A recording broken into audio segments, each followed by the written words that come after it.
Our elected officials are pretentious, obstinate, very stubborn, and they think they know everything. And if we look at just one problem that open border provides, think of all the terrorists who previously have decided that New York City was their #1 target.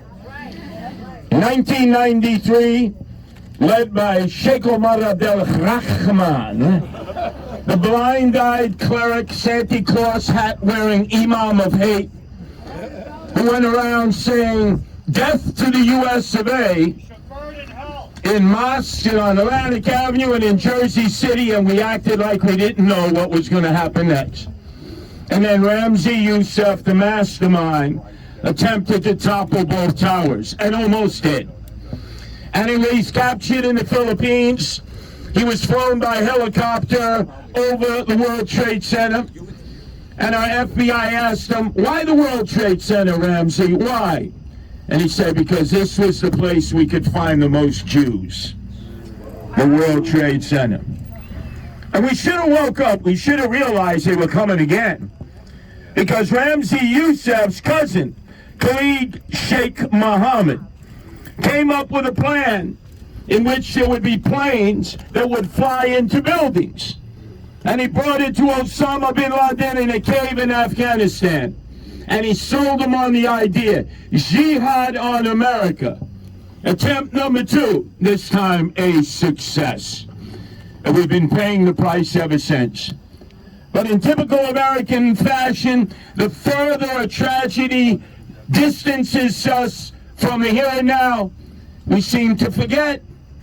And now we are allowing terrorists across our border. Now look at the most recent group that has come across the border. They're from the sub-Saharan part of Africa. I guarantee you that most Americans couldn't even find that on a map. They come from countries like Mauritania, which is a hotbed of ISIS, Al-Qaeda activity. Mali, which has had insurrection. The Sudan, which has had civil war. Nigeria, which has had Boko Haram. As you know, they've captured women and they've killed children and women by the dozen. They are jihadists.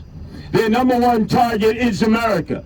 Their #1 location to strike and try to clear the table for a third time is New York City. And we have made it so easy for them. All they have to do is pay $8,000, which they told me outside of the Roosevelt Hotel. Fly to Mexico City, get a coyote to take them up to the border, cross over the Rio Grande, and who meets them on the American side? Nope. Catholic Charities, which is a racket.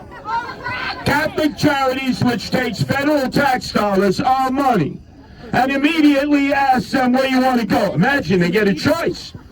We don't tell them, like Montana, Wyoming, no, where would you like to go? And of course, because of the swagger man with no plan, Eric Adams, because in August of a year ago, he tried to one-up Governor Abbott, who needed help, and instead of getting help from a sanctuary city, a sanctuary state, which, by the way, there is no law that says that, it's by proclamation, it can end in a millisecond, he called Governor Abbott a racist.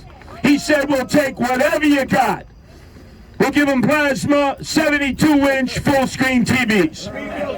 We'll give them PlayStations, iPhones, smartphones. We'll give them culturally appropriate food. Con arroz habichuelas with a nice pork chop chuleta on top. Mango, mofongo, and if we run out of it," Eric Adams said, "the taxpayers will pay for this. Grubhub it to them.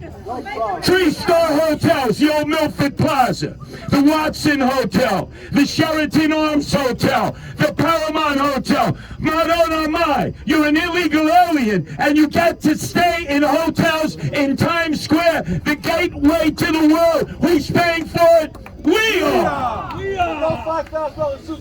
And now, a year later, swagger man with no plan, mayor of the illegal aliens, because he's not our mayor, says no mas, we're overwhelmed.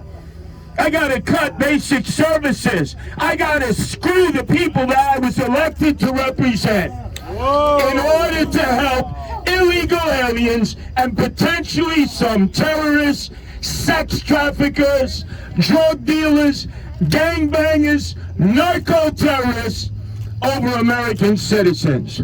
Whoa. And I say to Eric Adams, who has abdicated his responsibility, he's given up. He's waved the white flag. Dealing with him and Joe Biden and Hochul is like dealing with a dysfunctional family where mom is fighting with dad, dad is fighting with mom, and they're both fighting with their older son, right? They give us vertigo. They can't even agree, and then they expect us to follow. Eric Adams is like the captain of the Titanic who saw the iceberg ahead and said, I got it, full speed ahead.